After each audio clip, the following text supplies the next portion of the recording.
Now, finally, Anodia, according to the internet, the award of simping. The simping award, according to the internet, goes to none other than Weezdom.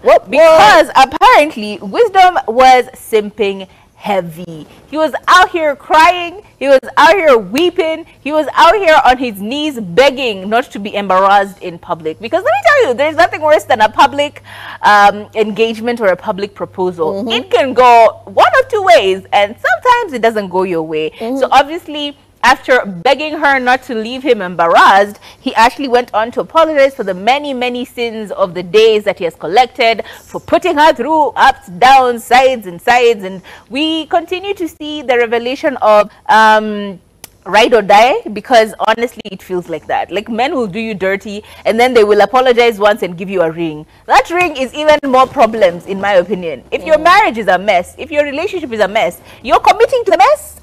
Girl, you must be energetic. But a lot of people were talking about it, and they were saying that he was simping heavy, and so they called him Nganodia. Now, Nganodia officially responded by saying that I did what I did because I love her and I want to be with her. I do not care about anyone else. And in summary, he said, mimi ndio najua furaha yangu na maisha yangu. Niiteni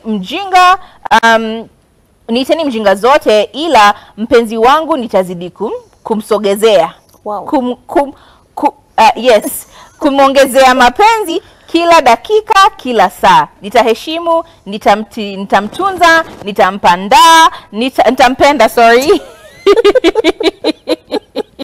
Nitamsikiza, nitamlinda. Kiswahili came on a ship as well. It came from Arabs, and they decided to do bad things with people on the coast, and here we have struggling with Kiswahili.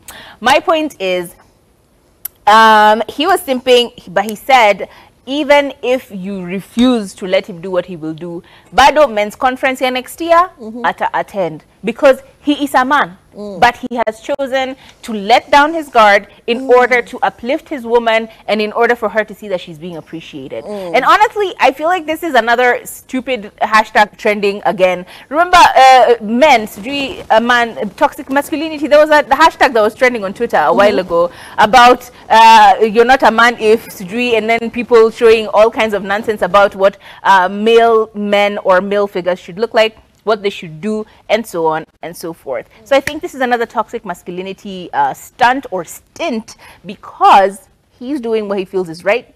Of course, he's done a dirty, and if he has, he needs to apologize. Maybe more in private than anywhere else, but I think he's just a man in love. Let him do what he needs to do. If he cries, he cries. Kwani hatukuona Bahati akilia? Huh? We didn't see him crying when he lost. You know, it's very weird to see Bahati funny, you know, being funny or laughing about something. Yeah. His go-to is always crying. When he's singing, he's crying. When he's not crying, he is doing skits with Diana. As in, mtoto wa Diana is always crying about something. Anyway, when it comes back to Weezdom, it gave cringe vibes, because first of all, this relationship has been very problematic, okay? Even if you watch that reality show of theirs, it's been a very ups and downs, on and off type of relationship. There's a time they had broken up, and then we saw somebody taking a video. You know, squeezy kuna Kenyan paparazzi. Anyone with a camera phone right now will take a video of you and somebody you broke up with on the internet and send it to a blog site and say, please keep my identity anonymous. Can you see these people who say they are broken up?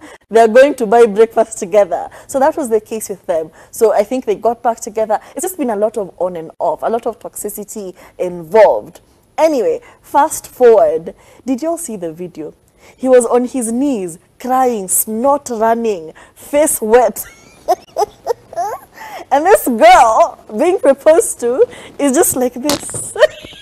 She was just shocked, couldn't say anything, just nothing being said. She's just looking on, and she stood frozen in time, and he started begging, Aki, please stay, usiniache hapa nimekaa hapa chini. Aki, please usiniembarrass. Aki niaibu. Aki what? If you have to beg somebody to say yes to your proposal, if you have to go to such lengths to say, Aki, please don't embarrass me, don't you think that's the first red flag? Because proposals are something exciting. You get over the shock so quickly. You know, yeah, it's happening. I didn't know. You're in the moment, but the theme inakuanga joy. But watching that video, the theme was, wow, this is so embarrassing. How do I disappear? How does the ground crack and I fall inside? When is the rapture happening? That's the kind of vibe Miley Stacey was giving. Anyway, I don't know if it's true. I don't know if it's just Kiki. We love a vulnerable man, but not that vulnerable. Don't beg somebody to be engaged to you. That's toxic. Don't beg. Femininity. Yeah, not necessarily. It just came like let the man cry. She was being trapped. That's the vibe it was giving. Okay. Because this man is on his knees. He's begging not to embarrassing. Watu wa camera wanafanya tu hivi, different angles, panning, zooming. What are you going to do? Are you going to embarrass this poor man? You live you mad. Know? So now in her mind, you can just see the calculations, algorithms floating, trying to decide, if I say no, this will happen. If I say yes, this will happen. So I don't know. I don't think they'll get married. So good entertainment though.